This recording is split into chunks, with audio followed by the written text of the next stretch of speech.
నమస్తే అండి. YCP social media కొత్తగా పవన్ కళ్యాణ్ గారిని ట్రోల్ చేస్తున్నారండి. ఎందుకు అంటే ఈరోజు పవన్ కళ్యాణ్ గారు మాట్లాడుతూ కొంతమందిని ఉద్దేశించి రీసెంట్గా జగన్మోహన్ రెడ్డి పర్యటనలో ఎవరైతే మేము తలలు నరికేస్తాం, చేతులు నరుకుతాం, కొడతాం, చంపుతాం అని చెప్పేసి అని ప్లకార్డులు పట్టుకొని ఇష్టానుసారంగా మాట్లాడుతున్నారో, అలాగే వాళ్ళని ఎవరైతే సమర్థించి మాట్లాడారో వాళ్ళని ఉద్దేశించి నోటుకొచ్చినట్టు మాట్లాడితే, మీ ఇష్టానుసారంగా మాట్లాడితే మక్కలు ఎరగొట్టి మూలం కూర్చోబెడతామని చెప్పేసి అని పవన్ కళ్యాణ్ గారు మాట్లాడితే, దానికి వైసీపీ సోషల్ మీడియా ఏమైనా ట్రోల్ చేస్తున్నారు. ఒకసారి చదివినిపిస్తాను చూడండి. బాబు ఇంటర్ఫీల్ డీసీఎం కొట్టడం అన్నది చట్టరీత్యా నేరం. నువ్వు ఎంత పుడింగవైనా నీకు రాజ్యాంగంలో వెసులుబాట్లు లేవు కాబట్టి నోరు అదుపులో పెట్టుకో. మక్కలు ఎరగదనే మనస్తత్వం ఉన్న ఇతన్ని వెంటనే అరెస్ట్ చేయాలి. కానీ చేసేది ఈ ఎర్ర బుక్ రాజ్యాంగంలో వేసేది ఎవడంటే పైగా ఆ డాక్టర్ ప్రదీప్ రెడ్డి చింత అని చెప్పేసి ఉన్నాడు కదా, వాడు. ఒకసారి పవన్ కళ్యాణ్ గారు ఏం మాట్లాడారు వినిపించి ఆ తర్వాత అడుగు గురించి మాట్లాడదాం. రోడ్ల మీదకి వచ్చి బ్యానర్లు పట్టుకొని గొంతుకులు కూసేస్తాం. సినిమాలు చెప్పడానికి చాలా బాగుంటాయి ఇవి. నా సినిమా నుంచి వచ్చిన వాడిని. సినిమాలు చెప్పడానికి చాలా బాగుంటాయి. నిజ జీవితంలో నమ్మి మోసపోకండి. కాలు మక్కిలి లేకుండా కింద కూర్చోబెడతా పిచ్చి వేషాలు వేయకండి ఎవరు. అది పవన్ కళ్యాణ్ గారు మాట్లాడింది. ఆయన మాట్లాడింది ఎక్కడైనా సరే తప్పుందా? జగన్మోహన్ రెడ్డి పేరు ప్రస్తావించాలా? ఎవరిని ఉద్దేశించి అన్నారో?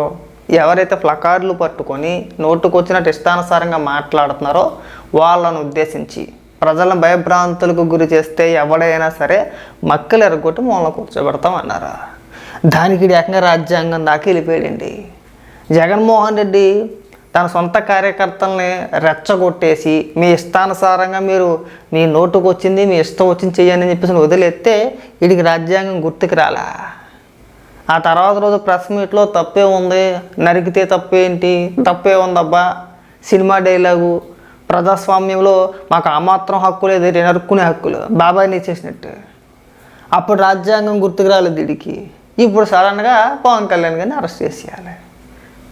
ఎందుకు ట్రోల్ చేస్తున్నారంటే, ఇప్పుడు సింగయ్యది ట్రోల్ అవుతుంది కదా, స్వయంగా జగన్మోహన్ రెడ్డి ఒప్పేసుకున్నాడు.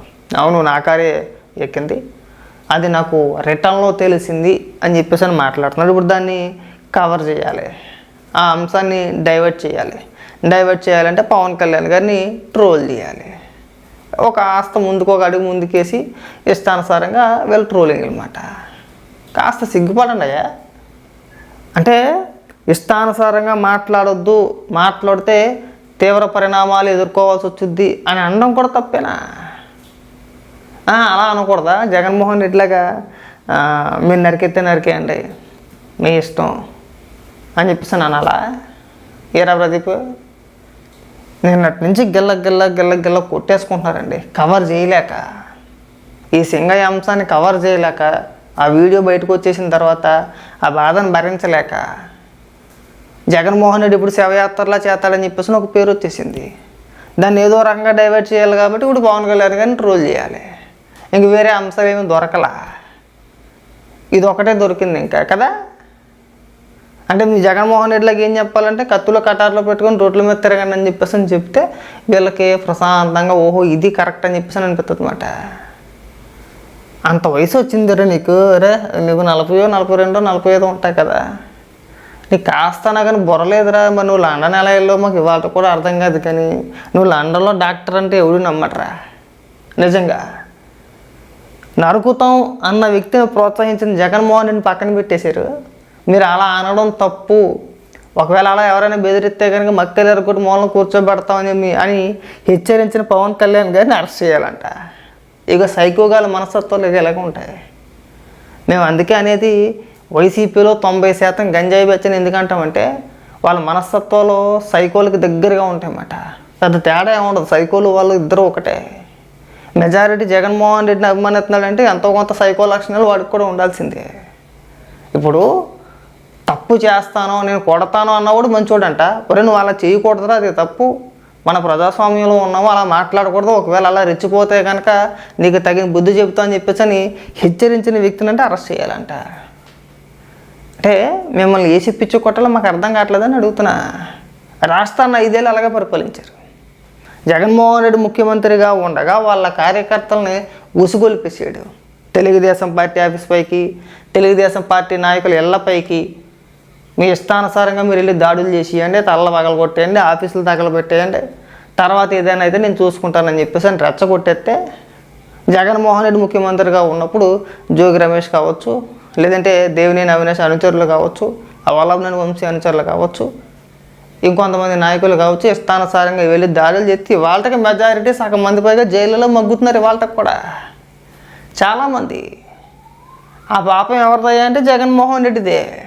ఆ రోజే జగన్మోహన్ రెడ్డి కంట్రోల్లో పెట్టి ఉంటే ఇవాళ మీ కార్యకర్తల జీవితాలు నాశనం అయిపోయి కాదు కదా. ఇవాళకి ఇస్తే జగన్మోహన్ రెడ్డి బయటికి వెళ్తే ఒకరో ఇద్దరు మీ కార్యకర్తలు చనిపోవాల్సిందే. అలాంటి మనస్తత్వం కలిగిన మీరు ఇవాళ 4 మంచి మాటలు చెప్పిన పవన్ కళ్యాణ్ గారిని మనం ట్రోల్ చేసేసి అది అలాగా ఆయన అలా అన్నాడు, కాలు ఎరగొడతానన్నారు, మక్కలు ఎరగొడతానన్నారు, మీరు చంపేస్తానంటే తప్పులేదా? లాస్ట్ టైము కొడాలి నాని ఏమని మాట్లాడాడు? జగన్మోహన్ రెడ్డి ఏం మాట్లాడాడు? పెద్ద పెద్ద సభలు పెట్టేసుకుని జగన్మోహన్ రెడ్డి ఏం మాట్లాడాడు?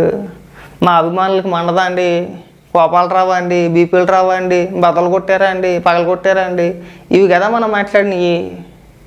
ఇంకా మన నిస్సిగ్గుగా ఏమని ట్రోల్ చేస్తారా మీరు? అసలు జరిగిన తప్పును కవర్ చేసుకునే ప్రయత్నం ఉంటే మీరు బాగా గుర్తుపెట్టుకోండి. సింగయ్య అంశం ఏదైతే ఉందో దాన్ని మీరు ఎంత కప్పిపుచ్చుకోవాలని చూసినా అది వర్కౌట్ అవ్వదు. ఎందుకంటే అడ్డంగా దొరికేసారు. వాళ్ళు జగన్మోహన్ రెడ్డి ఒప్పుకున్నాడు కాబట్టి, జగన్మోహన్ రెడ్డి కూడా ఒప్పుకున్నాడు, అవును నా కారే ఎక్కేసింది, నాకు రిటర్న్లో తెలిసిందని మాట్లాడాడు. అది ఎక్కడ విచిత్రం నాకు వాళ్ళకి కూడా అర్థం కాలే. చాలామందికి ఒక ఆలోచన ఉండొచ్చు, మళ్ళీ ఆ ప్రభుత్వం వస్తే ఏమవుతుంది, నా ప్రభుత్వం రావట్లేదు. ఇది ఎందుకు చెప్తున్నానంటే ఇది I want to give you confidence. I want to empower you. ఎందుకంటే మేమందరం ఇంక సహించడానికి సిద్ధంగా లేవు. ఇక్కడ ఈ కూటమి ప్రభుత్వం తక్కువ మేము మాట్లాడుకుంది 15 నుంచి 20 ఏళ్ళు ఉండాలి. ఎందుకు అనుకున్నామంటే ఆంధ్రప్రదేశ్ వికసిత్ ఆంధ్రప్రదేశ్గా ఉండాలి, వికసిత్ భారత్లో భాగంగా ఉండాలి. అంటే ఈ ఐక్యత చెడగొట్టే పరిస్థితుల్లో నేను లేను, ఎవరు కూడా లేవు. అలాగే ఇది గత ప్రభుత్వ పాలకులు కూడా ఇది గుర్తుపెట్టుకోవాలి. మీరు కనుక ఇలా అలాగే ప్రత్యేకించి రోడ్ల మీదకి వచ్చి బ్యానర్లు పట్టుకొని గొంతుకులు కూసేస్తాం, సినిమాలు చెప్పడానికి చాలా బాగుంటాయి ఇవి. నేను సినిమాల నుంచి వచ్చిన వాడిని, సినిమాలు చెప్పడానికి చాలా బాగుంటాయి. నిజ జీవితంలో నమ్మి మోసపోకండి. కాలు మక్కిలు ఎరకొట్టి కింద కూర్చోబెడతాం. జాగ్రత్త, పిచ్చి వేషాలు వేయకండి ఎవరు కూడా.